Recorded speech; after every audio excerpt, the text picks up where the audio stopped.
Hello everyone and welcome back to Speaking Spurs, me Kieran talking all things Tottenham for a transfer update.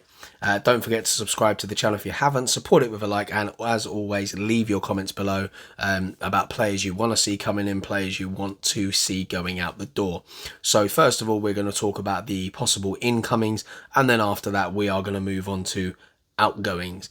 So first up, and we've spoken about him before, it's Jordan Pickford, the 28-year-old England and Everton star. Went to the World Cup with England, performed fairly well as usual. So although we've spoken about him before, he's also on the radar of Manchester United and Chelsea. Chelsea possibly looking to get rid of Edouard Mendy, who apparently has been offered to us. I don't really think I'd want to see him at the club if I'm honest. And David De Gea is somebody that it seems to me Man United are always linked with getting rid of. It'll be interesting to see if we do go forward with an offer for the England international at the end of the season. I mean, he's established himself as one of the best goalkeepers in the league. He's been a key player for England in major tournaments over the last few years. I mean, he will be a quality long-term replacement for Hugo Lloris. And the question is it that time for Lloris to move on? The issue that we've got to find a replacement for Lloris is going to be very expensive. Now, the good thing about Pickford, as a 28-year-old, he's still got many years ahead of him. He's well settled in the Premier League, so he could make an immediate impact if he is to move to Tottenham. And for him, surely now at this stage in his career, he'll be looking to make a step up. At the moment, we're a Champions League team, and that will give him the opportunity, if we do remain in the Champions League, to put forward his efforts on that stage.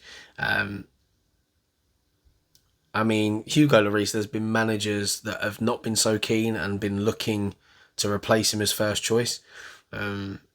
He's been heavily criticised for his error-prone displays in recent months, and obviously we know that he can't kick. I still think he's a fantastic goalkeeper, and I think he saves us more often than he lets us down. But I am aware that he is ageing. It was his birthday the other day. It's a difficult one. Everton are currently struggling under Frank Lampard. They'll find it difficult to keep their top players at Goodison Park without the lure of European football. Pickford he's in his peak now at the end of the day. He'll feel that he needs to play for a club that can win major trophies. So it will be interesting to see if that can happen under us. Okay, moving on to the next one. Okay, so we are still reportedly in the hunt for Serie A playmaker, and that is Ruslan Malinowski. Now, for me, he's a good player. Is he a player that we desperately need? No. Would he be a good squad player? Yes. Predominantly he plays as a number 10. He's more creative in that area, so it would mean if we were to get him, Conte would have to think about changing the system a little bit. Obviously, we know he likes to play a certain system, but however, I do think this could be one of those signings that is useful, where if you're in a game, you need to turn things around, you can change the system a bit, and you've got a player that has the qualities to be a playmaker. So the Atalanta star has also been heavily linked with Marseille for a January deal. However, it seems to be that they have pulled out the deal completely because they want to focus on, which is interesting, exactly what we're apparently focusing on, which is young talent that we can sign for a good price that will potentially be worth a lot more if we do need to sell them. He is 29, so it is against the mould of what we're looking to do. He'll be out the contract at the end of the season, which, for a 29-year-old, it's a good thing for us because it means he can be up for grabs for a lot less. So, it leaves them, Atalanta, with big decisions to make. They'll either cash in on him now, or they wait till the end of the season, potentially, losing him for free. So it appears that allowing him to leave in January is the more likely. And apparently the fee is mooted around £12 million, which for a 29-year-old international that's got good experience, is a good player, that's not a bad fee. I think at 12 million, it's worth a punt. Yeah. Let's see on that one. I'm not 100% sure it's going to happen, just because it will mean that we'll have to mess about with the squad a little bit. But look, as I said, Ukrainian international. I mean, the worrying thing is that he's been described as an extraordinary talent in the past, but he's actually found life in Italy to be a bit tougher this season. He's netted just once in 14 games, and he's only got 2 assists, which isn't great for a player of his ilk. But his overall career figures are pretty strong, though. He's had 85 goals in 395 games. He's also scored 7 times for Ukraine over the years. But as I said, he'd be more of a number 10. But he's also regarded as a set-piece specialist, and we're a team who now have become a set-piece team. So we've actually got somebody that can do better things from set pieces. That can only be a massive help. So yeah, we'll see on that one. I'm not 100% sure. It's not one I'm overly excited about, but if it was to happen, I wouldn't be disappointed by it. So let me know on that one what you think. One that you probably haven't heard much about, and there's a bit of a surprise one as well when I was reading. So we could land a Lucas Moura upgrade. We all know the situation with Lucas Moura is not getting any better. He's been injured for a very, very long time. He's suffering with inflammation problem. We don't know if we're ever going to see an end to it. It could, unfortunately, see the end of his Spurs career. So that player that we are looking at is Martin Terrier. So not many people would know too much about him. Some of you might, which would be great. So he's actually an attacker from Stade Rennais. He's caught the eye with his performances in Ligue 1 this season. So his French outlet Mediafoot have claimed that Spurs and also Manchester United, I think there's going to be a lot of Tottenham Manchester United links going on to similar players. So apparently we've both been in contact with the forward's agent about a potential swoop to sign him. Both clubs want to know the player's intentions and wage expectations, whilst adding that he is likely to end up in the Premier League if he continues to impress in France. Paratici and Conte now need to decide whether they want to play like this. Do they need somebody else to replace possibly Moura? There'll be players that need to go out the door to make this move happen, though. So I don't think anything will happen with Moura at the moment because of his injury. But Brian Hill certainly would need to move on. You've also got the injury to Richarlison, which might force us into a move for another attacking player. But look, he's a 25-year-old. He would be an upgrade on Moura, who I think, despite the fact that we love him for his heroics in the Premier League, his heroics in the Champions League on the route to the final, he's quite underwhelming at times. He's very similar to Eric Lamela, although very different players. They both have that kind of underwhelming quality where they work really hard, but there's not a lot of end product most of the time. And Moura failed to produce a single goal contribution in the 8 Premier League outings he had this season, and we may be looking to replace him. And Moura only managed 2 goals and 6 assists in 34 top flight appearances during the 21-22 campaign, and his stats over the last 18 months don't suggest that he's got the quality to be an important player for Conte, despite the fact that there's something about him we love. He's a very infectious character, and I think, unfortunately, we need to be a bit more realistic and realise he's not the player that we need him to be. So about Terrier, he can play out wide or through the middle. He has 8 goals and 3 assists in 14 Ligue 1 matches this season. He has been described by European football writer Tim Williams as a la Thierry Henry, as the gem loves to cut inside onto his right foot from out wide. He's been lethal in France for Rennes, and it resulted in him scoring an eye-catching 21 goals in 37 games in the French top flight in 21-22 season. He's 5 years younger than Moura, so that means he'd be a better option for us in the long term as well as the short term. And his stats indicate that he'd be an immediate upgrade on him if he can adapt to the playing style of the Premier League. So let me know what you think on that one. I'd keep an eye on that one. That could be one of those random deals that happens later on in the window. I don't expect that to be an early one. It'll probably be if our initial targets aren't met. So the next one we will talk about is a player we've been linked at heavily in the past. It is Stefan de Vrij, or de Vrij, however you say it. So the Inter Milan defender could be available in January. So there's a lot of interest in De Vrij from Premier League sides. Once again, Manchester United shock horror, which was obviously going to happen with a Dutch coach in charge of them. Milan really want him to renew his contract, but at this stage of his career, he could be looking to entertain other offers in what would probably be his last big contract of his career. So he might want to try himself in another league. He was a massive signing for them 5 years ago. He's been really influential for them. He solidified their backline. He was a really important person in the side that won Serie A under Antonio Conte. They finished runners-up last term, and he showed a massive experience that helped them.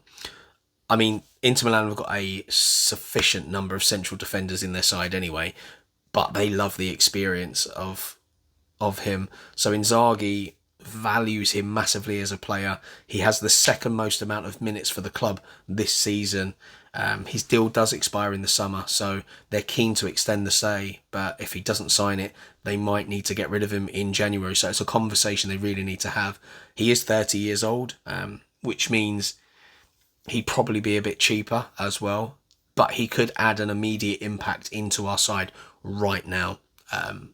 They are saying that he is evaluating his situation at the San Siro now. But as I said, his next contract could be his last big one. So he needs to maximise the opportunity. He's keeping all his options open. But ultimately, he needs to make a decision now.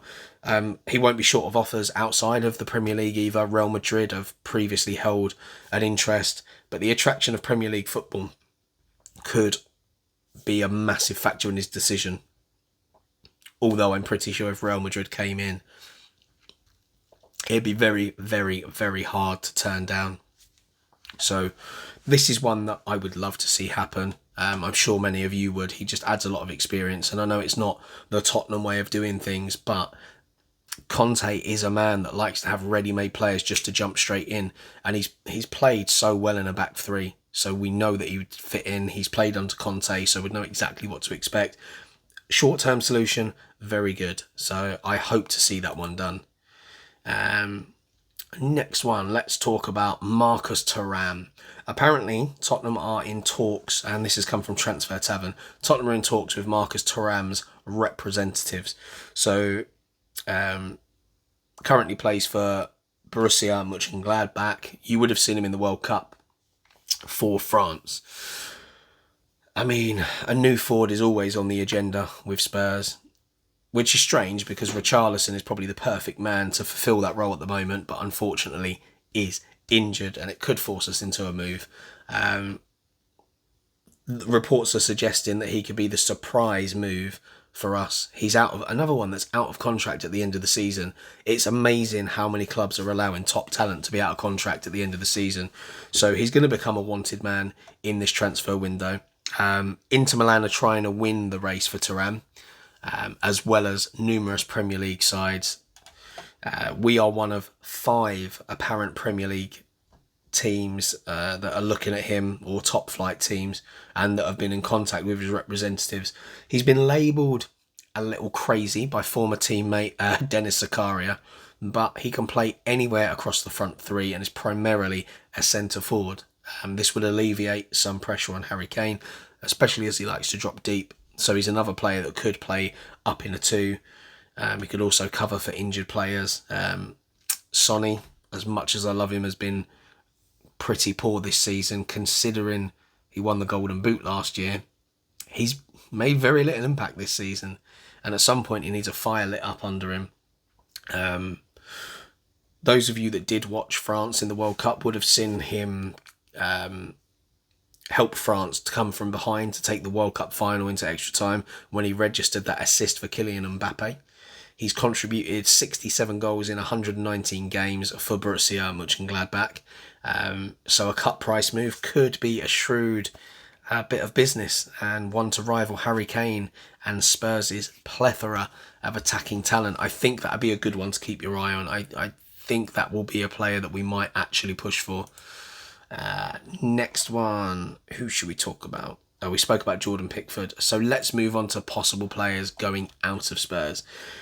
And one of them is Tanguy Ndombele. So it's been reported now that Tottenham will meet with Napoli officials to discuss the transfer of the midfielder, as 2 other deals gather pace as well. So obviously he came to us for a club record fee of 54 million from Lyon back in 2019. It hasn't worked out, and as I always say, those of you that have been around on this channel for a while know that I'm a massive fan of this guy's individual talent. It is second to none. The way the guy holds the ball, his movement, he's got so much ability. He just has the work rate of a sloth. And it's so frustrating. He failed to impress pretty much every single manager. It was Pochettino that brought him in, and there was problems there. There was problems under Nuno, problems under Conte, problems with Mourinho. It's just been a spiral. So at a time we were looking to get rid of him, a loan was probably the best we could do because we need him to build his stock back up in terms of fee. He went back on loan to Lyon, really failed there to recapture that spark. So he came back to us again. And then Napoli just came in as a shock team from the shadows to pluck him on loan in Italy with a view to a permanent deal. So the agreement that took him to Naples secured them the option to make it permanent next summer for 25 million or 30 million euros. But the move to Napoli, it's worked. He's been playing relatively well. He scored a few goals. He has played 18 times for Napoli so far this season, and Luciano Spalletti's side are riding high at the top of Serie A, and they are keen now to make that permanent. So reports are that Napoli officials will meet with Tottenham counterparts next week to discuss that arrangement, and they're reportedly confident they can convince us to not only bring forward the deal, but they think they can bring him on reduced terms. He's clearly not part of our plans, and that's evident. You got just look at our midfield now. We've got Højbjerg, Bentancur, Bissouma, Oliver Skipp, all as central midfield options, so he's not going to fit back in there.